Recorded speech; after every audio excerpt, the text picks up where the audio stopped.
درود بر ایرانیان و آزادیخواهان عزیز.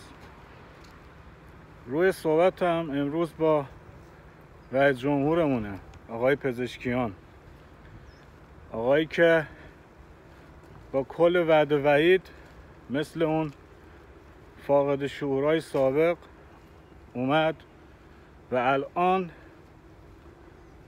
ابراز ناتوانی میکنه و در کمال بیشرمی میگه که من عقیده داشتم، من نظریه داشتم که به صورت مصلحت آمیز با دولت ترامپ گفتگو کنم، اما مثل همیشه جنایتکاری به نام خامنه‌ای اجازه نمیده که بخواد این وسط یک توافقات پیش بیاد که مردم ایران یه خورده نفس بکشن. آقای پزشکیان، من به عنوان یک فرد ایرانی، به عنوان یک شهروند ایرانی، من معترضم به نوع حکومت تو و اون سرور جنایتکارت خامنه‌ای، به دولتی که تشکیل دادید. معترضم به جوانهایی که در زندان سیاسی هستند، به جوانهایی که حکم اعدام داده شده، به دخترانی که در خیابون هیچ حرمتی قائل نمیشن واسهشون، به کودکانی که توسط پلیس‌های مزدور جمهوری اسلامی کشته میشن. پزشکیان، من معترضم به خاطر اینکه با قوانین اسلامی افراطی شما سازش ندارم و به خاطر این موضوع نمیتونم در کشور خودم زندگی کنم در صلح و آرامش، به عقایدی که دارم که مربوط به شخص خودم هست ادامه بدم زندگیمو. من پیشنهادی دارم برای تو و خیلی از دست در کاران تو. بهتره تا اینکه خیلی دیر بشه قلمتون رو بذارید روی میز و گورتون رو گم کنید، مؤدبانش هم میگم استعفا بدید تا حداقل یه جوری ما بتونیم تحملتون بکنیم.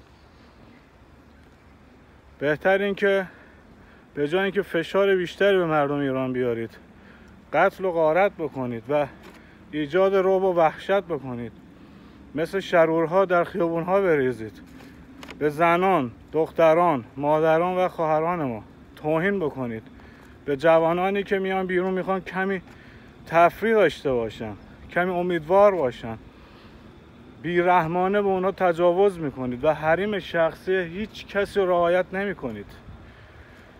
پزشکیان، خامنه‌ای، من به عنوان یک ایرانی میگم که گورتون رو گم کنید و دولت ایران رو بسپارید به شاهنشاه آریامهر، رضا شاه دوم. ما ایرانیان در کشورمون هیچ جایی برای اسلامگرایی و 12 امام دروغین شما که سرکردش محمد رسولتونه که با جنایت، قتل و شرارت روی کار آمد و الان شما پیرو این جنایتکار تروریستید. بهتره که کاز کوزه اسلامگراییتون و وحشیگریتون رو جمع کنید و به قرقرای تاریخ برید، یعنی گورتون رو گم کنید جورایی.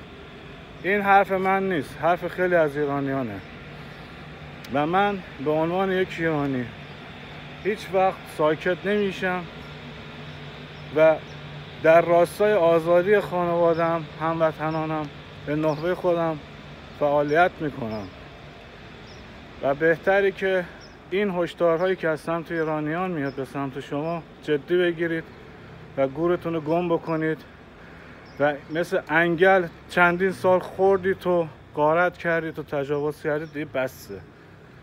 مردم دیگه هیچ آسایشی ندارن. مردم نمیخوان به اسم اسلام، مذهب تخم تخیلی شما، زندگی فلاکت مندانه‌ای داشته باشم. پس به جای اینکه حکم بدید روزخواری جرمه و شلاقه و زندان این چرت و پورتا، حکم بدید بیاد تو رسانه‌های ملی خودتون. نمیدونم امام زمان دیدم کامپیوتر برای من خریده، از پرستوهای این ور اون وریتون استفاده بکنید، جای این دغل‌بازیاتون گورتون رو گم کنید و بذارید ما ایرانی ها نفس بکشیم. افرادی که مثل من به خاطر عدم نداشتن امنیت جانی متوسل شدیم به دولت‌های دیگه، برگردیم و به آبادانی کشور خودمون کمک بکنیم.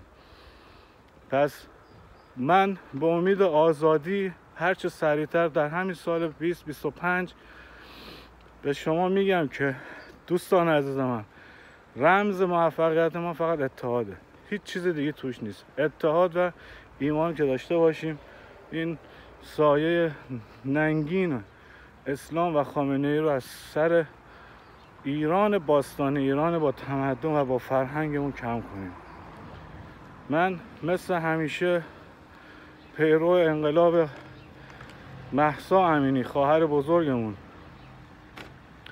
به نام زن زندگی آزادی، مرد میهن آبادی و جاوید شاهنشاه پهلوی.